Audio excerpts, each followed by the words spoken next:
So let me walk in your shoes. It's really trying to look at people from their point of view and try to get a better understanding and to really enhance the values of caring and compassion. So I firstly would like to thank everybody in New Zealand, and particularly Jenny and all the team and Lee for the kind invitation to come here to join you. And it is my great pleasure. And also congratulations on your 40th anniversary. It's a really significant milestone and really should be congratulations everybody that has contributed to that over the years. And we've had some great nursing colleagues over the years that have got us to this stage. And they all need to be commended because they've given up their time and their commitment on behalf of us and behalf of our profession to bring us forward. You know, and as Patrick said, we've come a long, long way, but we've a long way to go. We're always evolving, and we have to embrace that. So thank you all, and I would like to say hello to the colleagues in Christchurch, whom unfortunately last year had the very bad tragedy, and their conference was cancelled. Otherwise, I would have had the pleasure of going back to Christchurch. So let's get on, and we will be stopping for the race. So relax and enjoy. So this is the distance. You see Ireland somewhere? Can you find me? Yeah, that dot. And you're over here. So it's quite a long way. Indeed, it's 11,480 miles. And I live there by the beach in a very little corner of Ireland, over there on the left-hand side. Forgot my pointer. So there's lots of similarities and common things that we have between Ireland and New Zealand. I suppose we're both islands. We're very laid-back people. We like a laugh. We love our sport. We're very passionate about it. We've about the same populations, 4.3 million, 4.5 million. However, a lot of people have left Ireland recently. You might have heard we've no money. We call it the brain drain. So I don't know what that says about the ones that are left behind. We both talk English. Mind you, when I first arrived, I was very jet-lagged, and I was trying to order something to eat and everything, and the guy kept asking me things. I kept looking at him, and I thought to myself, they do speak English here, don't they? It's acclimatizing to the accents. And when we talk about EORNA, that's one of our biggest challenge, because we talk through English, but everybody else has a different language. So it's very hard. Again, we have to always try to step in the shoes of somebody else. So here is some of my family.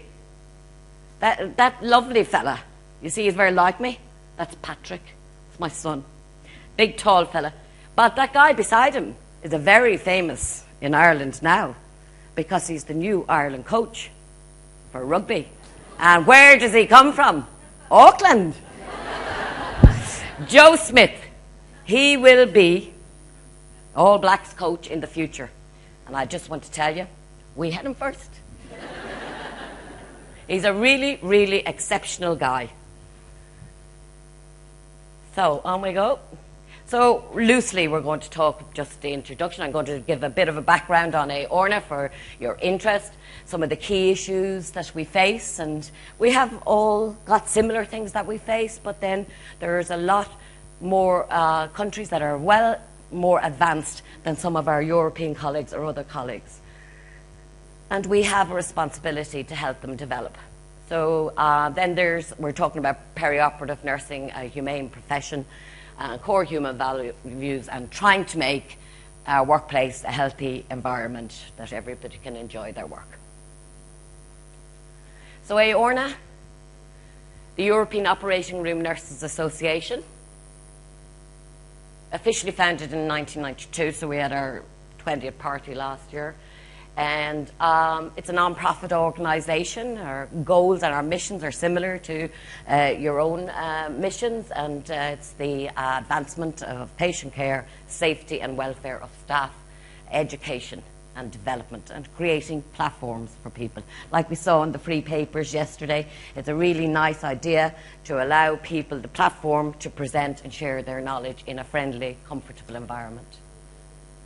Membership is through member association, so you really only have the legitimate association, perioperative association in the given country as your membership, and there is an application process to do so. We've 27 member countries at the moment, but we've 28 associations because the Belgians they have the French and the Belgique side, and they have 2 legitimate associations, so they join together. And we've approximately 120,000 members now, but Poland have applied to join us, and Lithuania. And Poland have about 40,000 nurses. They're not all perioperative nurses, obviously, but like Russia has 120,000 nurses, and 40,000 of them are perioperative nurses. And for an example, like how we help them is we encourage Russia to join and set them up with, we have a core educational curriculum, and we started them with a perioperative course, and then they've started their official association, so they're making headway. And last year they started their first perioperative course. And then we bring in the safety checklist and helped lots of the countries that wouldn't be so advanced to modify it so that they could bring it in. Not every country has it in yet, but nearly everybody. And not every country has a formal educational process for perioperative nursing. And we speak in English is the main tongue, but you know, when we're sitting around the board of directors, there's about 50 odd, and all speaking different languages, and they're always saying, talk slow. So I try to. And we meet officially twice a year, and we move around the different countries in our membership. And I think it's the week after, when I go back, we go to Rome for our strategy meeting, and then we're going to Turkey, and the whole board will meet in Turkey. Membership is open to all countries in the European area of the WHO, so it's not strictly just Europe, or it's not just the EU. So there's the WHO regional map. Not sure if you're all familiar with it, but you see there that Europe, WHO Europe, is all the blue. So we take in Israel, Russia, all that, and then ye are the brown there. So that's how the WHO delivers healthcare process throughout the world, by their regional map. And they have regions in that. And this is significant to IFPN, the International Federation of Perioperative Nurses, because they're meant to be the global leaders of it all. So they should marry all what we're doing in the different areas. Challenges for EORNA were huge. We have got rid of some of those bales, so it's not as big a struggle. It's not as big a struggle, but it's a slow process.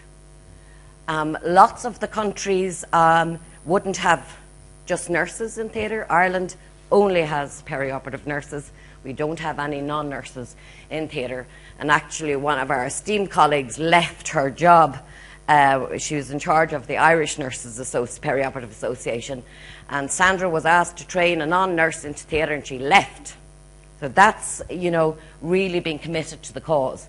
She left and she wouldn't do it, and we're very staunch and strong about it. But they are always trying to bring in non-nurses. Of course they have their value, but at the same time we believe that the patient should have the expertise of and the care of a qualified nurse. And really the reasoning that they want to bring in non-nurses is for money. Save money.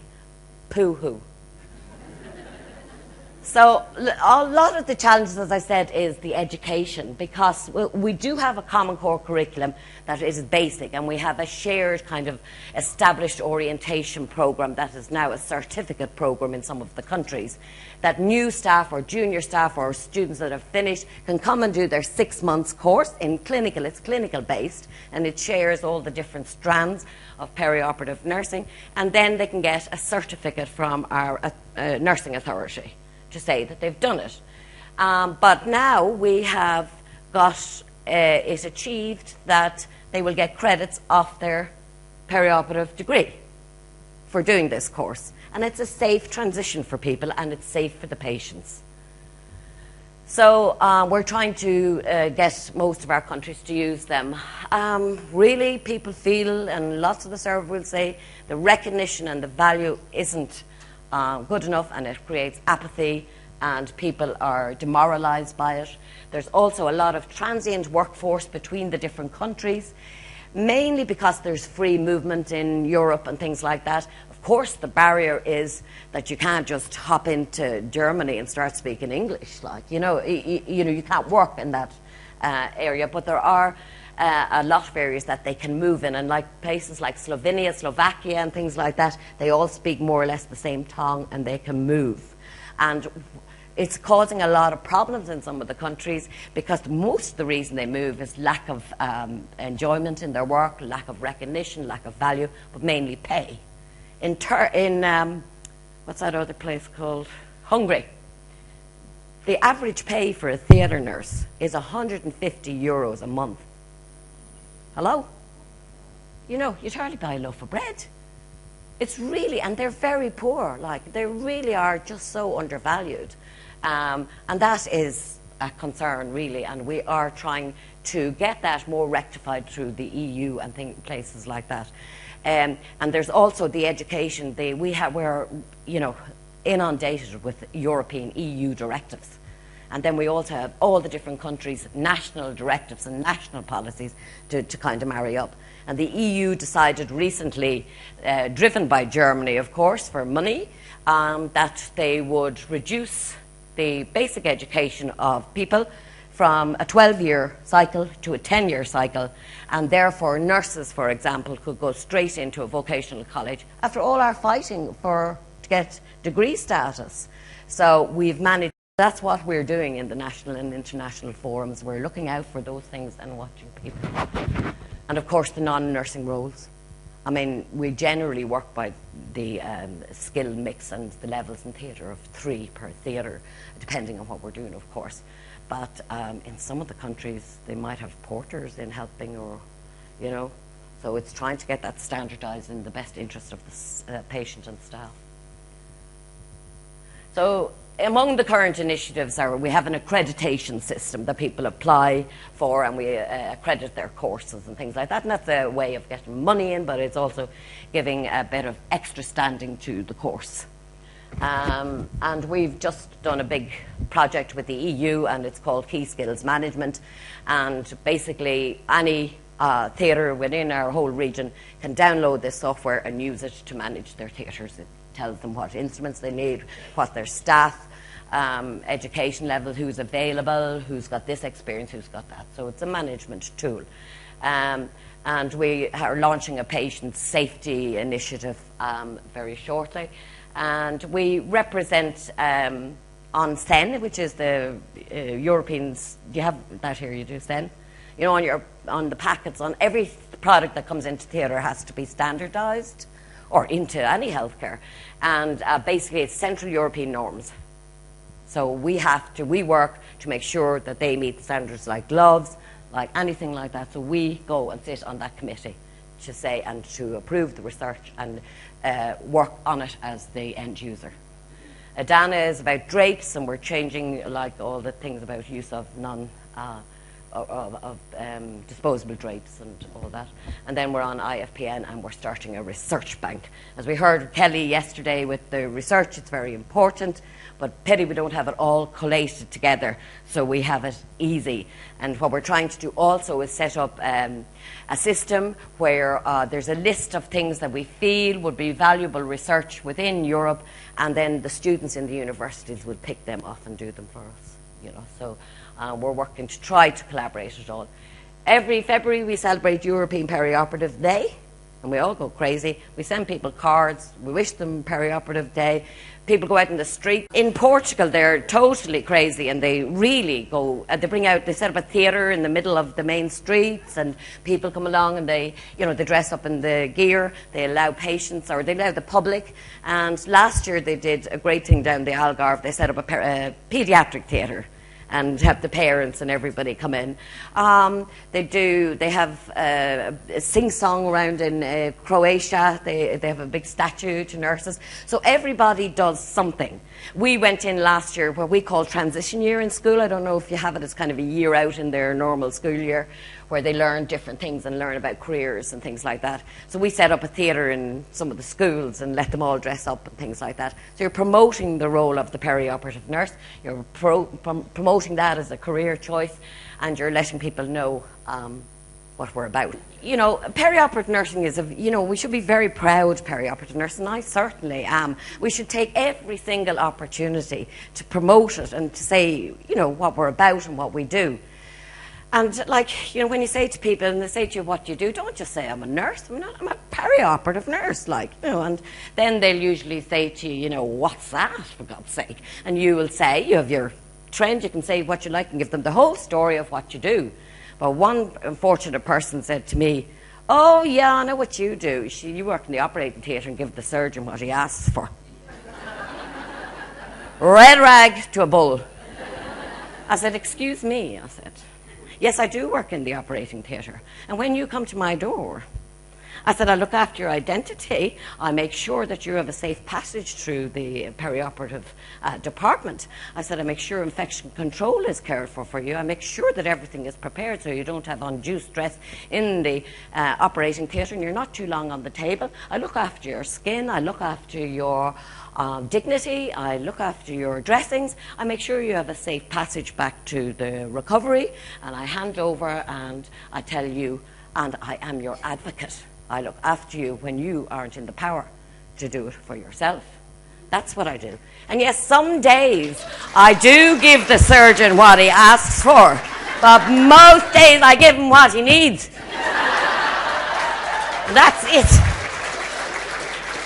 So we have plenty to say and plenty to be proud of. You're fantastic. You are the dynamic force of nursing. You are the dynamic force of nursing. Be very proud of what you do and what care and what service we give to the public and to patients. Okay, we've had enough of that. And we have our conference every 2 years. Don't forget, we're going to Rome, 2015. Yeah, 2015.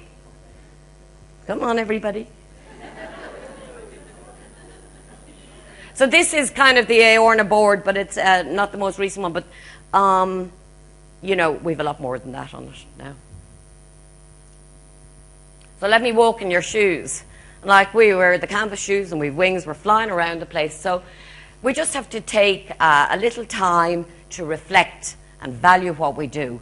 And I'm not going to be teaching grannies to suck eggs or anything like that. I know many of us do this all the time, but sometimes we have to reflect. So the background to all this is the turmoil that they say, and this is a very good book. It's written by Knocklander, and Jerry Arbuckle is his name, and it's Humanizing Health Reforms. It's a 2013 book, and it's a real easy read, and it's very interesting. And it gives you a real easy comprehension of what's going on in different healthcare systems and why at times we get frustrated. So he talks about the turmoil in healthcare is strikingly evident. All healthcare systems are at a crossroads. And Arbuckle worked in Australia and Canada, and he has done a lot of research into it all. And he's really like one of these ones that is promoting the humanities back into the healthcare system. It's a really good book if you have a library in your place to get it. I have no disclosure of interest. I don't earn any money from it, but it is a really nice book to have. And he talks about the frequent policy change, the changing of technology all the time. It's a real stressful world and that we work in. And of course the economics. A lot of things are driven by economics rather than the core traditional values. So, and many of them, Lewin and all them, talk about it as being simply chaotic. This is, of course, in global terms. And we see it. We see, all these new policies or new ideas coming in. We heard the teapot, and there's the red dot, and there's the green square. And, as soon as you've got the teapot, boiled, they're bringing in the percolator. I mean, why can't we all be together and just share these things? And, you know, you need the people on the ground floor, people at the cold front, to be understanding these. And if there's a reason for change, and there's a good reason for the change, or to bring them in, many of them are very valuable systems or processes. But we're just flooded with them all. And every time there's a change of government or maybe a change of administration, they get another bright idea, and then it's flogged down onto you. So, yes, there are great things, but we sometimes get overloaded on them. And they talk about market-led versus traditional values. And you see that particularly in America where, like, you know, there's competition between hospitals and all the rest of it. But it's also driven by what the objectives of the management are, which may be not the same as the traditional values down in the clinical. So that is, and he talks about never the twain will meet, because it's caused great differences. You often hear of doctors fighting with administrators and everything else. He doesn't believe that that system is the best, and we need to go back to the human values and the traditional values. And we're often asked to meet seemingly unrealistic targets, and it puts stress on the people, especially middle management. And we get what they call, caregivers find it overload, tension between managerial and professional values. Tension between managerial and professional values. So then we get this, keep the head down, oh look, they keep changing things, there's always something new, just going to get on with my work, and it creates apathy. So often we talk about nurses as well as low-lying fruit. Easy to pick off. It's not so much maybe here or in Australia, but if they want to cut back, if they want to change something, they tend to go for the low-lying fruit. I don't know whether it's come from the traditional values that we were all women and we were trained before in a very oppressed fashion, but many of that has changed, as Lee said, through the bright young students and people coming out that have good degree status education. And then we've got the tick box culture. And it's a very dangerous culture. Like, when people brought in the checklist, it's very valuable if it's done properly and everybody takes part for the right reasons and the right value. But when you are given unrealistic targets, you'll tick the box. If anybody hasn't read the Francis report from England, it's a damning indictment on nursing care. It's shocking.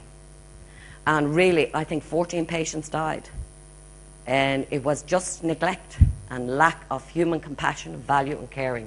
And there's been several others since. The NHS is in chaos. Chaos.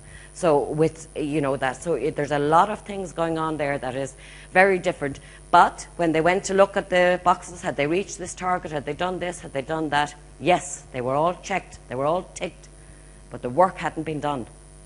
So be wary of the tick box culture. And there still is a very big culture of bullying across the world in nursing and in healthcare. It can be from the top down, it can be within your own little theatre, and it's something that we really need to keep working against. And justify, there's also questions about justifying and recognising the role of the nurse or the need for a nurse in the theatre. But like in Ireland, we always fight that. You're very good here at it too, but some other places are not so good. So where are we now? We need to acknowledge how far we've come, and like Patrick had said, how much we've done, and be, you know, appreciative of ourselves and recognise all that. But we still have a long way to go. We need to address like the lack of sense of value and recognition. We need to definitely be patient-focused no matter what's going on. If you just focus on your patient that's there at the time, you're very unlikely to cause any undue harm to that patient or cause yourself any stress. How many times do you see people, oh yeah, I'm very patient-focused. Next thing the phone rings. They're gone. Don't worry about the phone. Just stay with the patient. One of the things that I really learned very early on is that we tend to, in theatre, do the lists like, oh, you know, it's the appendix next, it's the chole next. We never do that. You know, learn that from being a child nurse. Like, you say, Mrs. Jones for an appendix. You identify the person from the get-go, so there is no mistakes. And they all talk about we do need strong leadership, we need courage and imagination. And subcultures, the weak group, weak grid, Arbuckle, and many of them talk about that. That's the best one. Weak culture, weak group, weak grid. It means that everybody's on an even keel. Everybody is valued. And the structures aren't so rigid that they're looking for blame and fault. And debriefing, and I think Kim talked yesterday about the debriefing. It's really, really important. It's a good initiative that they've brought in. But we also need debriefing of ourselves when we go through very difficult and challenging situations. And we need to watch our work-life balance. I think it's meant to be 30-70 now, isn't it? Like, that's the thing. But realistically, do we do that? 30-70. We need to look after ourselves. We need to stay safe, practice safe, core human values, and be patient-centred always, and develop much more out of people when you say positive things. So here, I'm going to take a break. Are we ready, Nathan? This is just a little clip about human values, empathy, and passion. Enjoy it. I'm having a break. But it's just a few minutes of looking at what we do. That's lovely, isn't it? It's a real nice kind of reflection and, you know, all the things that we do. And sometimes we're too busy. Am I in the microphone yet? Huh? Yeah. Sometimes we're too busy to even kind of stop to think about these things. Like, are we back on, Nathan? Oh yeah, thanks. So then we talk about the value in our own shoes, and what's the value of me? What is the value? And you see, like, we always need to come back and re-examine our value and re-examine where we are at. And about a year ago, I had a kind of a traumatic work experience and everything, and changed a lot of things in my life. And I heard this on the television one day or on the radio, what's the value of me? So, you know, I thought, right, that's the thing, you know, we always need a value, we always need a purpose. So as I do when I'm trying to think out these things, I started pacing up and down my hallway saying, oh, what's the value of me? What is the value of me? What's the value of me? And then I walk into the kitchen and my son's there cooking the dinner, a rare thing. And I'm going up and down the thing, what is the value of me? And he said, and what planet are we on today? And I said, I'm just trying to see what is the value of me. And he said, well, how much money do you have? And I said, well, sure, it's nothing to do with money, Patrick. It's what is the value of me? What am I good at? What have I got to offer? How can I make a difference? Oh, the big eyes looking down at me. He said, well, you're a very good cook. If you want to cook the dinner, you can take over here, because it'll be great value to me, and I can go and watch the cup. So it will make a great difference. So your value does change. And in the healthcare system, we need to be looking at that. When you're in the periop, when there's changes, you need to get educated to keep up with the changes. You need to meet those challenges head on. So your value to your colleagues, to your team, to your patient, to your organisation is relevant. And it is very important to reflect, because value is not static. And we talked about educating, and we need to meet the evolving needs. Communication is very important, and to accept feedback and give feedback. Very, very important. It's the most encouraging thing, and feedback should be given as near to the time as possible. We're not really sometimes very good at taking compliments, but you can make a big difference to somebody's day. You know, when somebody says to you, like, oh, you look lovely in that lovely outfit, we say, oh, this rag, got it in a second-hand shop. We should just say, thank you very much, feel good, find the warm feeling from being complimented. You know, or if somebody said, you look very tired today, I know what she means, old. Say, no, she means it, it's genuine, like. But we do tend to. And the other thing is very important to give feedback at the time. It's too late when it's later or you forget to say it. You give feedback to your colleagues, you give feedback to the doctors, even to the consultants. Like, why not just say, like, I said to one of the consultants, gee, you did a great job there, you saved that child's life. Like, thanks very much, really. Oh, he said, will you tell the team they did a good job? I said, why didn't you tell them yourself? So of course he did. Sure, they were all delighted. We all need to get, and they need to get feedback, and you need to get feedback, and we need to grow with it. And we always need to be striving to reach our maximum potential and looking for that in others. If you can't see the good in somebody else, you're not looking hard enough. So when you do reflection, you have to do an honest reflection of yourself. Really. Will the real me please stand up? And you have to know who the real me is. So in the shoes of a colleague, see? The grassroots, main people. So we need to really look after each other. Be kind. Be nice. Give them, if you say something nice to one person every day of your life, and 40 years of work, you'll have made 40,000 people happy for a little bit of time in your life. And I researched that, Kelly. So that is a very important thing. Little things go a long, long way. Be inclusive of the whole team, no matter what their role is. Everyone has a right to a healthy work environment. Everyone has a right to come into work and have a good work environment. Create a climate to deliver quality care in a safe and comfortable way. Speak up, speak out. Don't let things go unsaid or unnoticed. Create opportunities for others to shine. Nelson Mandela, fabulous man. If anybody I would like to meet in the world, really famous, I would like to meet him. I mean, what he did for human care and human values, and there's so many others of them as well, but he did. If we engage in empathy, we develop a better understanding of where somebody else is coming from, so we need to take that time. Be wary of perceptions. You know, the next one, when a new one's coming into your theatre, you think, oh, I heard she was up in orthopaedics. To watch her. You know, isn't it? We sometimes, oh, look at the state of her. You know, but we develop these perceptions, and we have no right to. And sometimes that blocks us in being able to see the value or help to bring out the potential in somebody.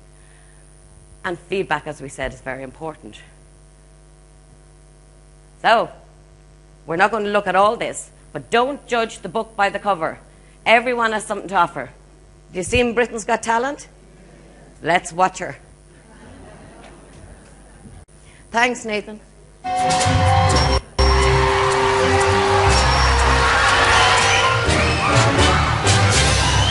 Hi, what's your name, darling? My name is Susan Boyle. Okay, Susan, where are you from? I am from Blackburn, near Bathgate, West Lothian. It's a big town. It's a sort of collection of... It's a collection of villages. I had to think there. And how old are you, Susan? I am 47. And that's just one side of me.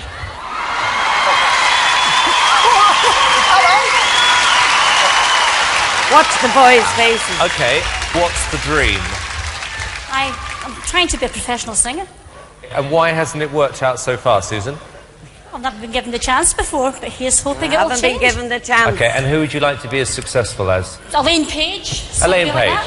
What are you going to sing tonight? I'm going to sing I Dreamed a Dream from Les Miserables. Okay. Big song. Yeah? Yes.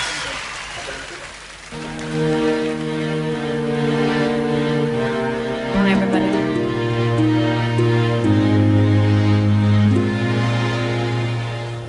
I dreamed a dream in time gone by.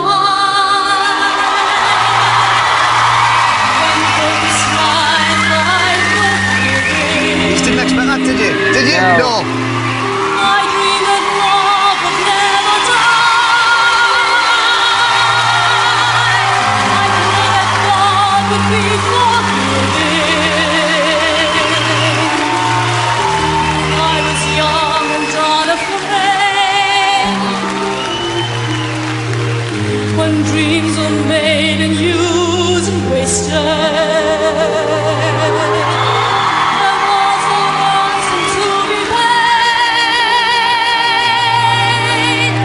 no song unsung, no wine untasted. Okay, I think we've had enough. Thanks. But the tigers come. It's the perceptions, isn't it?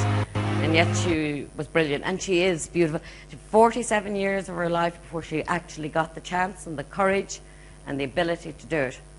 And like, that's what we have in our hands when we have new people or people in there. Everybody has a value.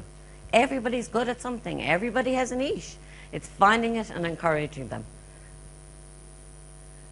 So move on now in the shoes of the new person or the student, and we have to cherish our students. They are our future.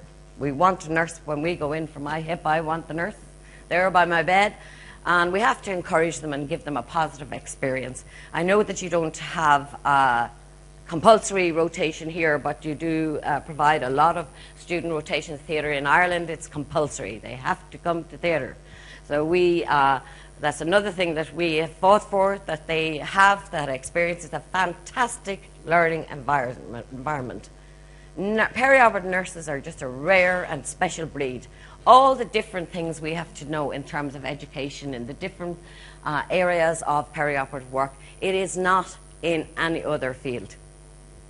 We have to do infection control, risk management, patient care, and then we've got all the specialties. We're brilliant. So inclusivity, socially and environmentally, is very important. Be mindful of the days you walked in the shoes.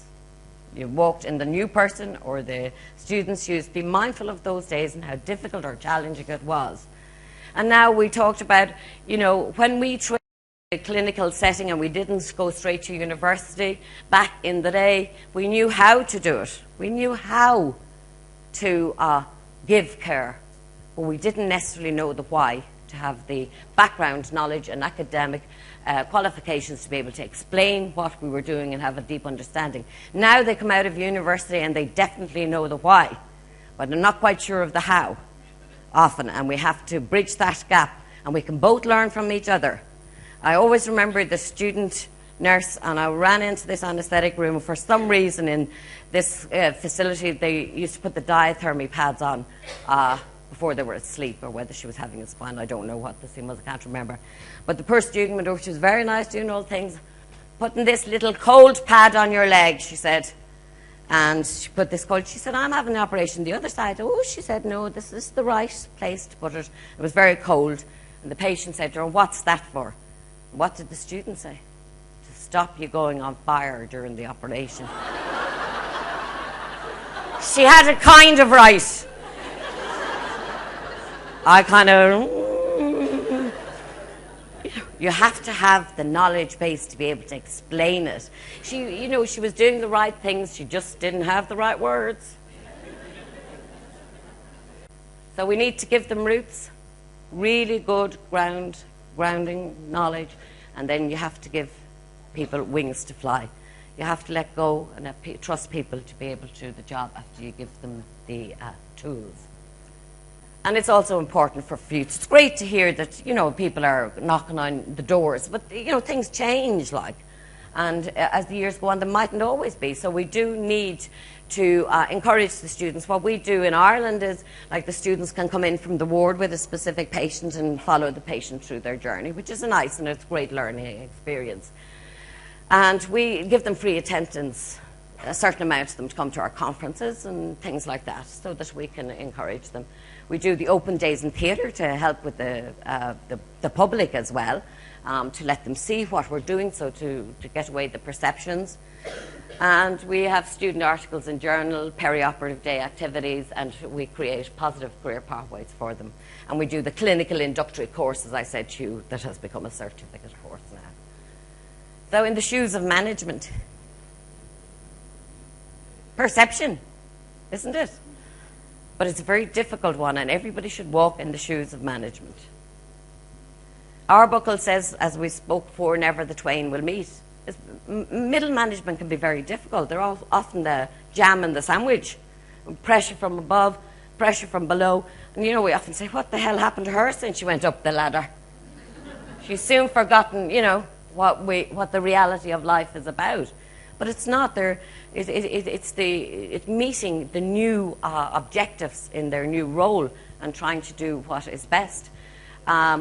one of the key things is that people need to be fit for the job, especially if you're going into management. There's no shame or there's no thing in staying in the clinical area and developing, because that's what initially we went to be nurses for. But when people do go to management, it's very, very important that the right person is picked for the job, that they have the ability and the capability to do the job.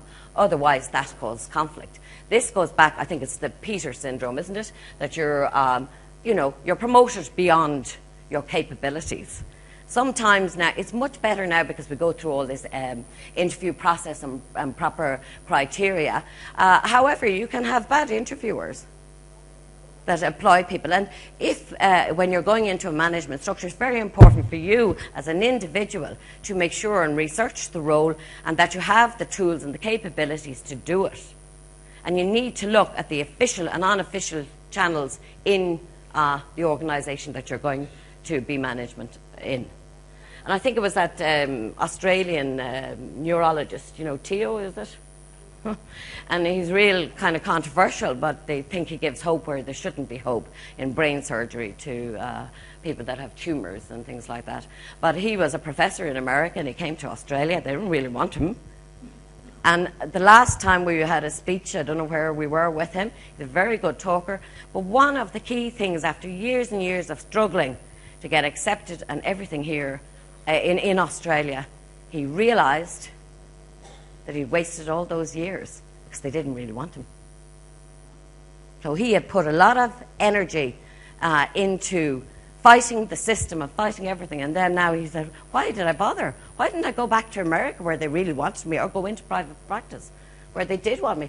So you have to know that sometimes you're not suitable to an organisation, and when that happens, move on, because you're only stressing yourself, and it's not good for the people that are working with you or under you. One of the ways we try to combat that, and I think everybody should work and try to walk in the shoes of a manager. You need to do job swaps. All our perioperative students do their month in management at least, and I'm sure you all do that the same. But one of the things we tried in Ireland was we would job swap to get a better understanding. So I might go down to stores for the day, pull the things, and let them come up to theatre. By God, they improved our store management. I'm telling you, send them up to theatre. A patient could be lying on the table. And it gives them a different understanding. Went off down to do the CEO's job. So it was a nice thing to do. It does give you a better understanding. So change, and Joanne yesterday told us about change, and in a very clear fashion. But it can be the biggest obstacle in healthcare. But you see, we need the reason for change. And again, if the reason for change is back down in our traditional core values, we are more apt to accept it. So, and here Bates and Arbuckle tells us to foster a collaborative willingness to let cherished structures and processes die. The old traditions, they don't necessarily be the right things to happen now. We have to meet the changing needs. We need to let them die when they no longer serve the mission. That's very, very important. That if we've got a clear reason for change, like I think it was the, the flags, wasn't it in New South Wales, Ruth, that they had the flag, they brought in the flags. It was an early warning score.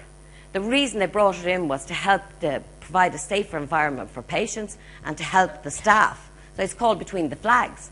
Of course, that was because it's safe in the surfing areas between the flags.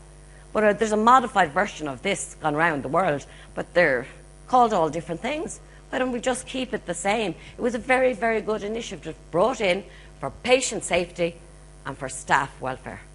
So that's why. And if people understand that, they are more apt to change, to accept change. And with change, you think big, you work small.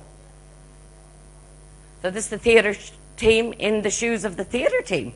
We're like, they think of us as mystique. And you often hear, what are they all doing in there? Hundreds of them in there. What are they doing, like?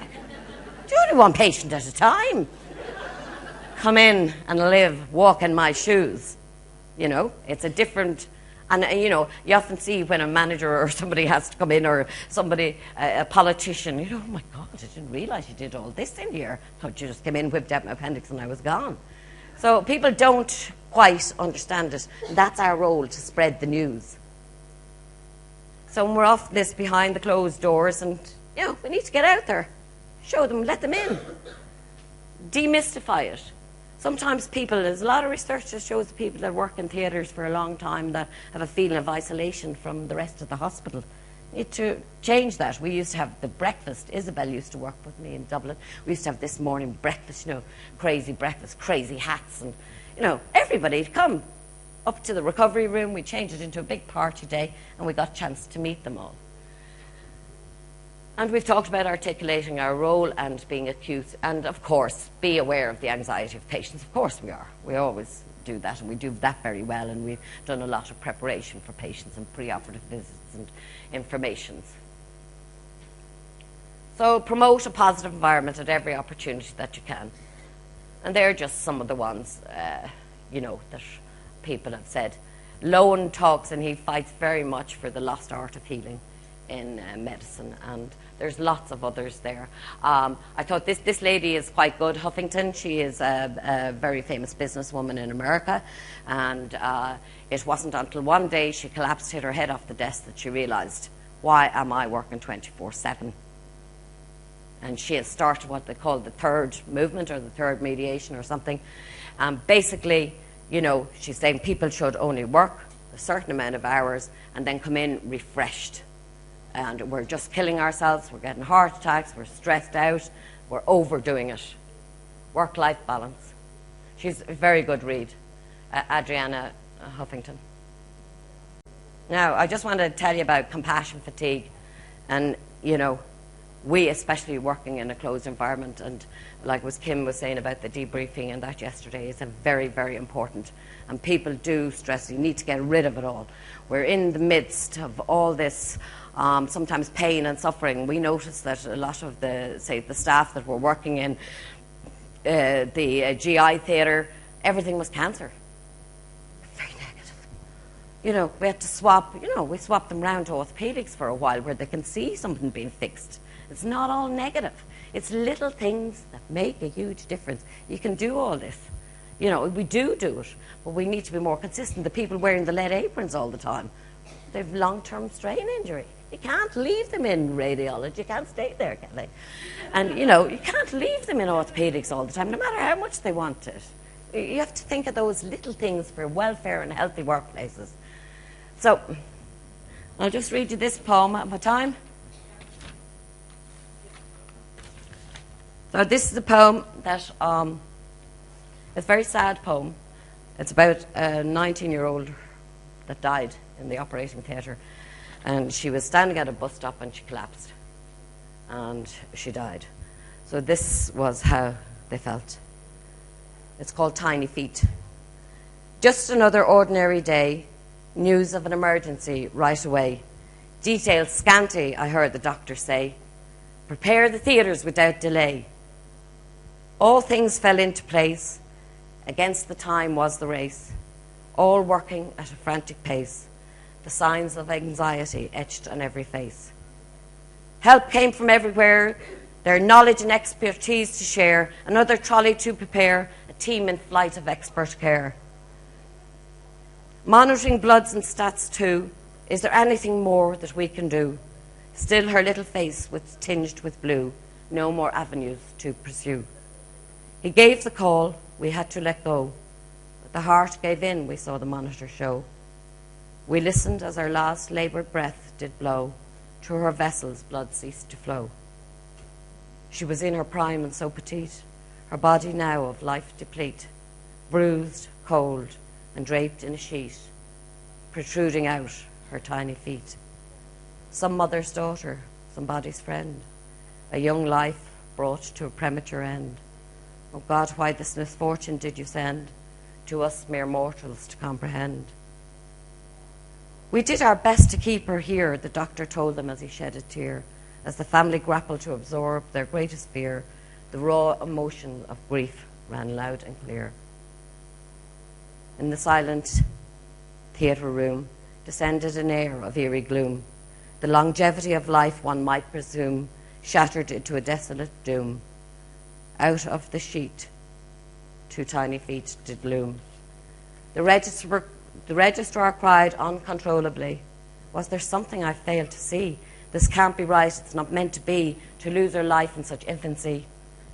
He put his head on my chest, round his nape my arm at rest. We all saw you did your best. This is one of life's hardest tests. All the team were feeling low. We tried to support each other though, and briefly let the emotions flow. The emergency lists continued to grow. In the theatres, we had to get on with the show. So I think that shows what we deal with, and that we have to recognise that we do deal with that, and the stress of it all, and the emotion and the pain. So it is very, very important. And one of the really nice books is To Weep for a Stranger. I had a sister that used to go to every funeral she could. My brother called her RIP.ie. We had to stop her. She, you know, in the country now you do tend to go to funerals, but I think my dad knew him and that kind of thing. You know, and people like sometimes get involved in sorrow, and we have to take a professional distance when we're working in there, but it doesn't fail to take its toll. So just remember that, and as Kim told us all about the debriefing and everything, it's very, very important, and we care for each other and the self-awareness. Keep the dynamic face of perioperative nursing. Keep it as a profession, not a job. When you're coming into work, you're going into the job, you know, you need to take time to reevaluate yourself. It's a profession. Be the best you can be. Take ownership of your profession, of our profession, collectively and individually. Use all the platforms available to us, like all these education forums. Get up, get your voice. Share your information. Help the process. Create an environment that fosters growth and development. We need to get our voices in more governance and political footholds. Nurture students. Seek out the potential of others. Keep learning and developing. Ensure we maintain the core human values and be a unified team and a voice. Always maximise your potential. Reach for the moon. So what if we fall in the stars? Just go for it. You can't go back and start again, but you can start now and make a different ending. And it was James Dean, he said, you know, dream as if you're going to live forever. Live as if you're going to die today. And he died at 24, but by God, did he have a very active life in his young 24 years. In conclusion, the workplace should be an incubator of the human spirit. An organisation is strong and progressive as its membership and its staff. We need to treasure our young, be the best we can be. Each individual can make a difference. Every single one can make a difference. Protect our core human values to all, every other human being.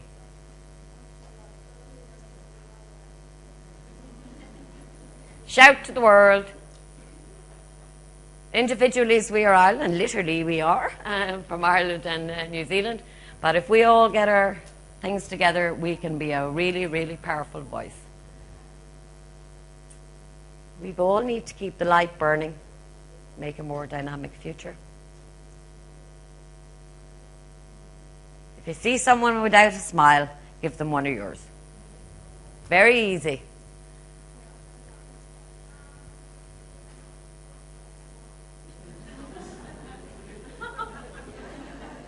So, when your days in perioperative nursing or your nursing are done, be able to stand in front of the mirror and look at yourself and reflect and say, I did my best. I don't have regrets. Thank you all very much.